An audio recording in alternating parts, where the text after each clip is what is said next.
মেডিকেলে জিনিসটা একটু ভিন্ন ধরনের। এখানে পরীক্ষাগুলো ডিফারেন্ট টাইপ।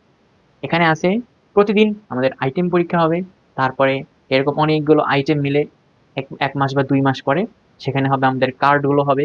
এরকম 2টা কার্ড শেষ হওয়ার পরে আমাদের টার্ম পরীক্ষা হবে। মানে আগে যা পড়ছো কার্ডে সবগুলো মিলে একটা বড় টার্মের পরীক্ষা হবে। এরকম 3টা টার্ম বা 2টা টার্ম শেষ হওয়ার পরে আমাদের হয় প্রফেশনাল এক্সামিনেশন বা প্রফ পরীক্ষা।